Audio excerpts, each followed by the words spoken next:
merasakan. Bahkan melihat sosok makhluk astral mulai ia rasakan sejak umur 10 tahun. Dan ini terbawa hingga sekarang. Sebut saja namanya Yuli. Gadis cantik asal Jawa Barat. Hampir setiap malam Yuli tidak bisa tidur dan selalu mengeluarkan keringat karena memang ia sangat penakut. Apalagi harus melihat penampakan-penampakan dengan wujud menyeramkan. Sosok-sosok tersebut selalu ia lihat berada di dalam rumahnya, di lingkungan sekitar, bahkan tempat-tempat yang ia singgahi. Di saat usia Yuli beranjak dewasa, Yuli mengenal seorang laki-laki yang bernama Robi. Kedekatan mereka lebih dari sekedar teman. Sampai akhirnya Robi menyatakan perasaannya terhadap Yuli dan disambut dengan ungkapan yang sama. Hari-hari mereka sangat indah. Hingga suatu hari, di saat Robi mengajak Yuli untuk pergi ke rumahnya dan berniat untuk mengenali Yuli kepada orang tuanya. "Bu, perkenalkan ini Yuli, pacar Robi," ungkap Robi. "Namaku Yuli, Bu. Senang rasanya akhirnya bisa bertemu dengan Ibu," ungkap Yuli dengan sangat ramah. "Kalau kamu benar-benar mencintai Robi, kamu harus mengikuti kepercayaannya. Jika tidak, silahkan tinggalkan anak Ibu. Paham?" ungkap Ibu Lasri dengan ketus. Mendengar hal itu, Yuli terdiam. Seketika saja pikirannya menjadi sangat kacau. Mana yang harus ia pilih? Mempertahankan cintanya atau pergi meninggalkan Robi dengan tetap memeluk agama yang ia percayai. "Aku tidak akan menggadaikan akidah demi cinta," ungkapnya dalam hati. Tak lama setelah itu, hubungan Robi dan juga Yuli mulai mengalami keretakan. Akhirnya, hubungannya mereka pun berakhir karena Yuli mempunyai keyakinan yang sangat kuat tentang apa yang perlu. Tak ada lagi hubungan dengan Robi, membuat hidup Yuli berantakan. Ada saja sisi gelap yang mengikutinya, namun Yuli belum mengerti apa-apa. "Yul, kalau aku perhatikan, kamu memiliki kelebihan yang sangat istimewa," ungkap Daniel. Daniel adalah teman satu kampus Yuli, dan mereka memang sering berbincang bersama. Sewaktu tak ada mata kuliah, siang itu mereka berdua sedang berada di salah satu kantin belakang kampus, sedang serius membahas apa yang baru saja diungkapkan oleh Daniel. Tiba-tiba, "Neng, semoga Neng kuat ya," ucap laki-laki tua yang saat itu telah berdiri di hadapan Yuli dan juga Daniel. Maaf, Bah, saya tidak mengerti apa yang Abah maksudkan." "Menurut terawangan Abah, Eneng akan dikirimi santet.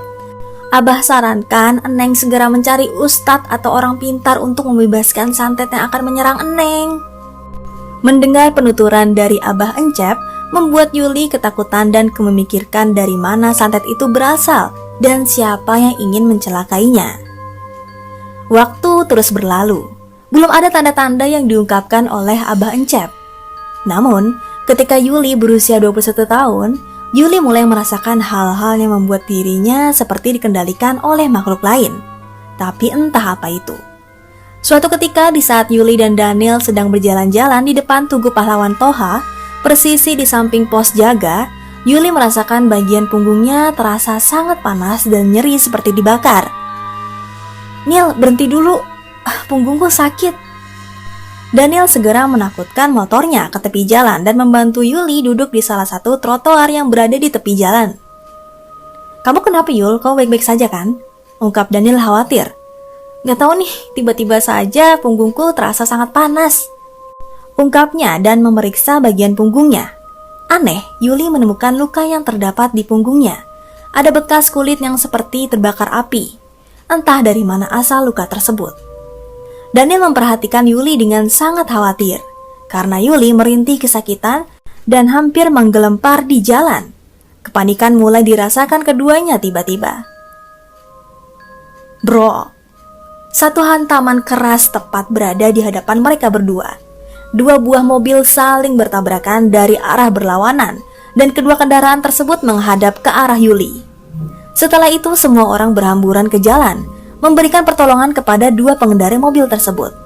Ada juga yang hanya sekedar melihat peristiwa naas itu. Korban dikeluarkan dari dalam kendaraan yang ringsek akibat hantaman keras dan mereka dinyatakan meninggal dunia. Mobil ambulans pun datang dan membawa jenazah kedua pengendara tersebut ke rumah sakit terdekat. Seketika, tubuh Yuli menjadi lemas. Namun rasa panas yang tadi ia rasakan sudah tak ada lagi tiba-tiba. Harusnya yang mengalami kecelakaan itu adalah kamu. Mendengar bisikan tersebut, Yuli menengok ke arah jalan. Namun ia tidak menemukan sosok yang dimaksud. Mereka hanya berdua di tempat itu dan para warga sedang berada di titik kecelakaan. Seketika Yuli mengingat perkataan dari Abah Encep. Apakah ini salah satu petunjuk yang sempat Abah Encep katakan? Rasa panas yang sempat terasa tiba-tiba saja menghilang dengan sendirinya. Yuli memutuskan untuk pulang diantar oleh Daniel. Pada malam hari tepat pukul 10 malam, Yuli merasa sangat panas berada di dalam kamar. Padahal kipas angin telah berada di angka tercepat, namun masih saja terasa amat panas. Yuli tetap memaksa untuk tidur. Dari sudut tembok kamar ia melihat sebuah bayangan hitam tengah berdiri membelakangi dirinya. Jantungnya mulai berdetak kencang di saat sosok tersebut mulai bergerak dan mengarah padanya. Tiba-tiba terdengar suara kuku yang digesekkan pada dinding kamar dengan sangat kencang. Yuli semakin ketakutan. Sosok tersebut terus berjalan ke arahnya dengan menggesekkan kuku-kukunya ke dinding. Suara gesekan tersebut membuat gendang telinga Yuli kesakitan. Yuli menutup telinganya menggunakan kedua tangannya. Matanya terpenjam dan menyembunyikan wajahnya pada kedua belah kakinya. Ia merasakan sosok ini semakin dekat. Tiba-tiba suasana menjadi hening. Yuli mencoba membuka mata dan sosok bayangan tadi telah hilang entah kemana. Seketika itu Yuli terbaring lemas kemudian tak sadarkan diri. Semilir angin bertiup dengan perlahan, memecahkan keheningan malam yang nampak mencekam. Hari semakin larut, waktu sudah hampir subuh. Yuli masih terbaring di kasur, tak sadarkan diri. Tiba-tiba, kesadaran Yuli dikejutkan oleh sosok yang tengah menjilati kaki sebelah kanannya. Ketakutan menjadi-jadi, dengan mata yang terus terpejam, Yuli mencoba mencari tahu siapa sosok yang tengah menjilati kaki kanannya dengan menggunakan kaki sebelah kirinya. Ia merasakan sosok ini sangat besar dan seluruh tubuhnya dipenuhi oleh bulu-bulu yang kasar. Sepanjang kakinya, ia terus meraba-raba untuk mencari tahu seberapa besar sosok tersebut. Sampai di mana ia merasakan wajah makhluk tersebut dengan terus menjilati kaki kanannya. Dengan ketakutan yang semakin menjadi-jadi, Yuli mencoba untuk mengumpulkan nyali untuk melihat sosok bulu tersebut. Ketika ia membuka mata, makhluk tersebut menghilang.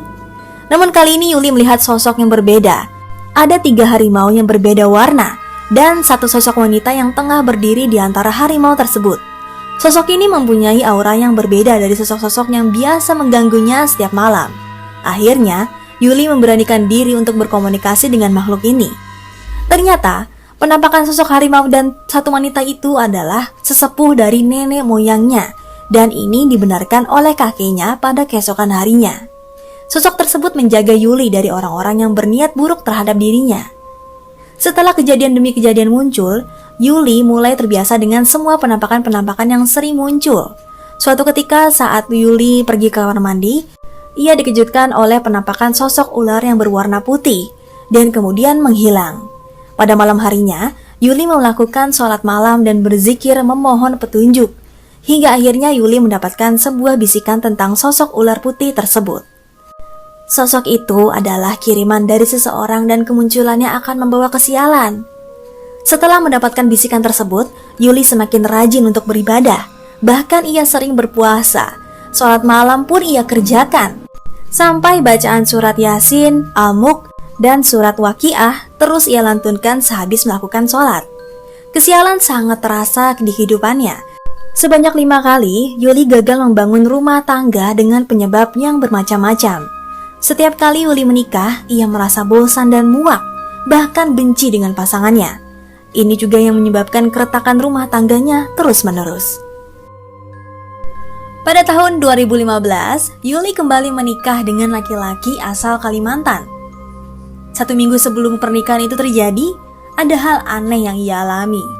Di saat ia ingin melakukan sholat malam, Yuli merasakan tangan kanannya terasa sangat sakit dan seperti terbakar. Ia mengelus-ngelus tangan kanannya dengan menahan rasa sakit. Tiba-tiba terlihat satu buah paku berkarat berukuran besar yang keluar dari tangan kanannya.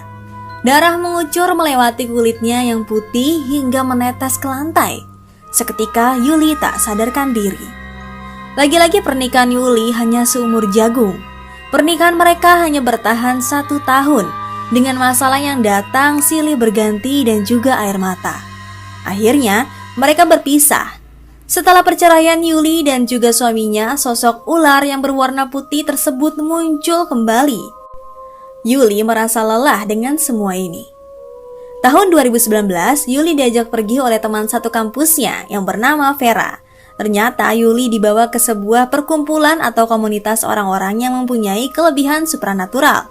Namun justru ini menambah masalah buat Yuli.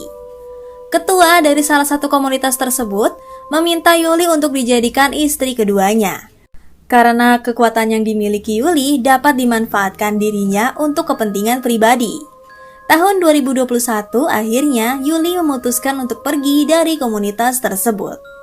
Karena ia baru mengetahui bahwa ketua komunitas tersebut hanya memanfaatkan dirinya dan tak bisa menyembuhkan kutukan santet tersebut, Yuli pun telah mengetahui latar belakang komunitas tersebut dan berniat untuk membongkar kedok mereka semua.